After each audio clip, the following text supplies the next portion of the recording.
اعوذ باللہ من الشیطان الرجیم بسم اللہ الرحمن الرحیم السلام علیکم ورحمۃ اللہ وبرکاتہ۔ کتنا دلچسپ سفر ہے یہ زندگی کا، جو 3 حصوں میں ہمارے ساتھ ساتھ چل رہا ہے اور اس تیزی کے ساتھ سفر کر رہا ہے کہ ہمیں اس کی رفتار کا اندازہ تک نہیں ہوتا۔ جس طرح ایک ہوائی جہاز میں سفر کرتے ہوئے آسمان کی پرواز میں جہاز کے سفر کی رفتار تو اس کی سپیڈ ہزاروں میل فی گھنٹہ ہوتی ہے، مگر جہاز میں بیٹھے مسافر کو جہاز ٹھہرا ہوا محسوس ہو رہا ہوتا ہے۔ اب ذرا غور کریے، اپنی اپنی جگہ بیٹھے ہوئے اسی لمحے میں اپنے دماغ کی سوچ کو روکتے ہوئے کہ یہ سانس آیا حال کا، ساتھ ہی اگلا سانس پھر حال کا۔ جو ابھی گزرا تھا وہ ماضی بن گیا، اب جو اگلا آ رہا ہے وہ مستقبل بن گیا۔ ابھی پرانی بات جو میں نے کی، ایک لمحہ پہلے جو جملہ بولا وہ ماضی بن گیا، اور اب جو بات کر رہی ہوں یہ حال ہے، اور اب جو کہنے لگی ہوں وہ مستقبل ہے۔ انسان کو 3 طرح کی سوچیں اتنی ہی تیزی سے اس کے دماغ میں گھیرا ڈالے رکھتی ہیں کہ یہ میں ہوں، میں کل کیا تھا، اب کل کیا ہوگا۔ 3 سانسوں میں 3 زمانے، ایک گزری آخرت، پھر ایک موجودہ زندگی، پھر ایک آنے والی آخرت۔ گزری ہوئی آخرت انسان کا وہ ماضی ہے جہاں سے روح بن کر پہلی تخلیق میں آیا تھا۔ انسان کی حقیقت، انسان کا باطنی وجود۔ اس باطنی وجود کے بعد دنیا میں لباس پہنا کر بھیجا گیا جسم کا، تاکہ پہچانا جائے کہ کوئی فرد واحد آیا ہے، ایک مرد یا ایک عورت کے لباس میں، اس کے روپ میں ہے وہ روح ہی۔ روح نہ مرد ہے نہ عورت ہے، وہ انسان ہے۔ یہ وہ آخرت ہے روح کی یاد کی، جس تک روح نے پھر آنے والی آخرت میں رجوع کر جانا ہے۔ تاریخ دہرائی جائے گی،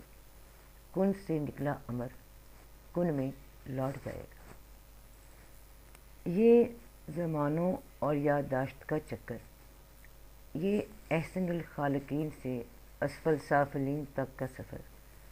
پہلا سفر امر کا، روح کو آسمان سے زمین تک انسانی شکل میں بھیج دیا گیا اور اسے بتا دیا گیا کہ اب واپس اسفل سافلین سے احسن الخالقین تک تم نے خود آنا ہے۔ اگر جہاں بھیجے جا رہے ہو اور وہیں دل لگا کر بیٹھ رہے تو واپسی خاک سے اوپر نہیں اٹھے گی۔ خاک میں مل جاؤ گے اور روح گھومتی رہے گی، بے چین رہے گی، تڑپتی رہے گی واپس اپنے ٹھکانے پہ جانے کو، مگر پہلے آسمان سے اوپر نہیں جا سکو گے اگر صرف عقل کو سب کچھ سمجھ کے بیٹھے رہے، کیونکہ وہاں پہنچے گی کچھ خبر لینے کو کوئی بھی اسفل سافلین کا کردار، تو وہاں سے پڑے گا ایک شرارہ آگ کا تعاقب کرتا اور جلا دے گا تمام عیاریوں کو، چلاکیوں کو، عقل ناقص کو۔ اے گروہ جن و انسان، اگر چاہو تو آسمان کی چوڑائیوں سے، وسعتوں سے نکل جاؤ، لیکن تم نہیں نکل سکتے جب تک کہ مدد نہ ہو رب کائنات کی۔ تم نے اپنی شناخت کھو دی تھی، اب اللہ کا فضل نہ ہوتا، وہ معاف نہ کرتا اور موقع نہ دیتا کہ اب اپنی غلطی کی معافی مانگ لو اور پاک ہو کر دل کو صاف کر لو گے، اپنی سمجھداریوں پہ اندھا اعتماد بند کر دو گے اور بات مانو گے اپنے معبود الہی رب تعالیٰ کی، تو اپنا کھویا ہوا مقام پالو گے، پھر سے احسن الخالقین کا مرتبہ پالو گے اور نفس مطمئنہ بن کر لوٹو گے اپنے رب کی رضا کی طرف، جس رضا کا نام ہے جنت، سکون، سلامتی کا ٹھکانہ اور اس کی قربت۔ قرآن پاک میں اللہ پاک نے تینوں زمانے بتائے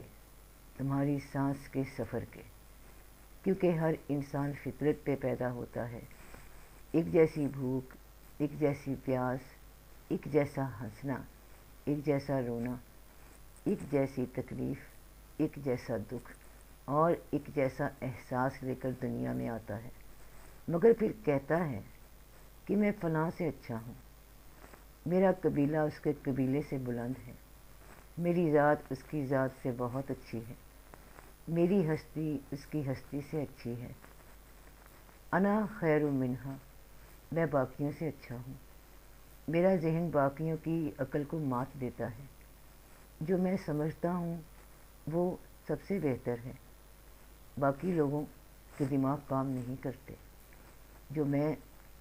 جو بھی شیڈول دوں گا وہ سب سے اچھا ہوگا، جو طریقے میں رائٹ کرتا ہوں وہ سب کے لیے صحیح ہوں گے، اور اس طرح کی لاکھوں گمان بنا کر انسان فطرت کی تخلیق کو ٹکڑے ٹکڑے کر دیتا ہے اور ایک نیا ہی سفر شروع کر دیتا ہے جس کے لیے اسے بھیجا ہی نہیں گیا تھا۔ اللہ پاک نے سانس کے سفر کا ایک زمانہ بتایا اپنے ایام اللہ میں، وہ دن جب صاحب سانس لوگوں پر عذاب آ گئے ان کی کرتوتوں کے سبب، پھر اسی یاد میں ماضی کا وہ زمانہ جب لوگوں پہ رحم ہوئے، برکتیں عطا ہوئیں۔ یہ عذاب، یہ برکتیں دو مختلف چیزیں ہیں، مگر نازل ہوئیں ایک ہی انسان کا وہی ایک وجود، وہی ایک فطرت کا نمونہ عمل کے سبب، سوچ کے سبب عذاب کا نشان بن گیا، اور وہی ایک انسان کا وجود، وہی فطرت کا نشان صرف سوچ کی بلندی، بھلائی کے راستے پہ گامزن، اپنے عمل کی بدولت انعام کا مستحق ہو گیا۔ لبادہ وجود ایک ہی ہے، مگر انجام ہر وجود کا ایک نہیں۔ سائنس کہتی ہے کہ یہ انسانی دماغ ایک دن میں 24 گھنٹوں میں 60,000 سوچوں سے متاثر ہوتا ہے، اور یہ سوچیں تیزی سے گزرتی جاتی ہیں۔ 24 گھنٹوں میں 60,000 سوچیں، یہ سوچ کر بھی حیرت ہوتی ہے کہ اتنے کم وقت میں یہ سوچیں انسان کو متاثر کرتی ہیں، یعنی انسان کے اندر روح کا سفر، یہ باطنی سفر کس قدر تیز رفتاری سے جاری و ساری ہے، جسے ہمارے ظاہری حواس محسوس بھی نہیں کر پاتے۔ یہ روح کدھر سفر کرتی جا رہی ہے۔ ایک عام فہم انسان جو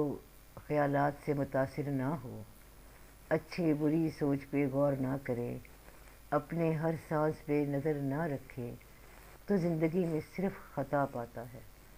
پیٹ اور جسم کی بھوک پوری کرتا ہے، اپنی ذات کے فائدے کے لیے جیتا ہے، لڑتا ہے، مرتا ہے، تو یہ سانس اسفل سافلین سے اٹھ نہیں سکتی، جس کے لیے اللہ پاک فرماتے ہیں کہ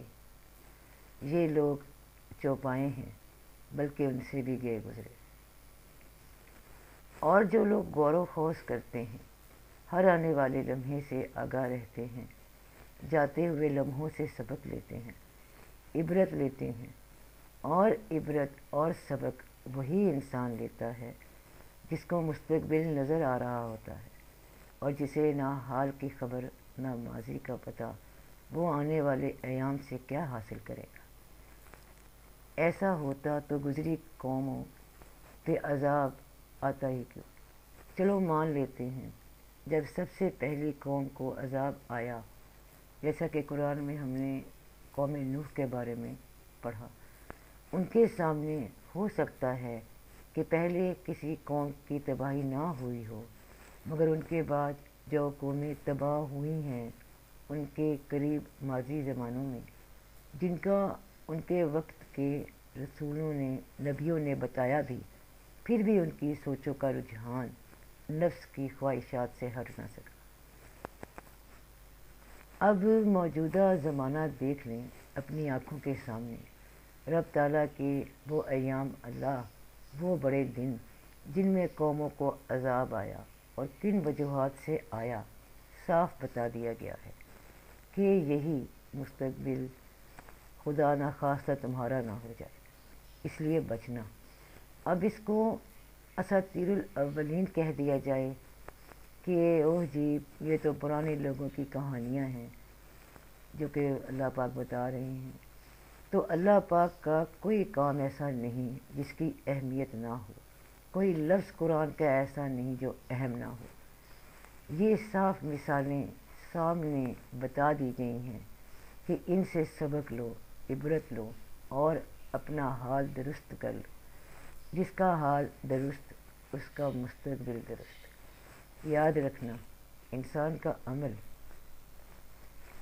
ایک وقت میں ایک ہی جگہ قائم رہ سکتا ہے۔ سوچ تو 3 زمانوں میں چلتی ہے مگر عمل ایک جگہ قائم رہ سکتا ہے۔ ملی جلی سوچیں اسے کسی ایک فیصلے پہ آنے نہیں دیتی، اس لیے اپنی سوچوں پہ غور رکھو، ان کو قابو رکھو، ان کو سمجھو، ان پہ سکون رکھو، اور وہ سکون اللہ پاک کی یاد کے سوا قائم نہیں ہوتا، اور اس کو قائم کرنے کے لیے عملی عبادت ذکر ہے،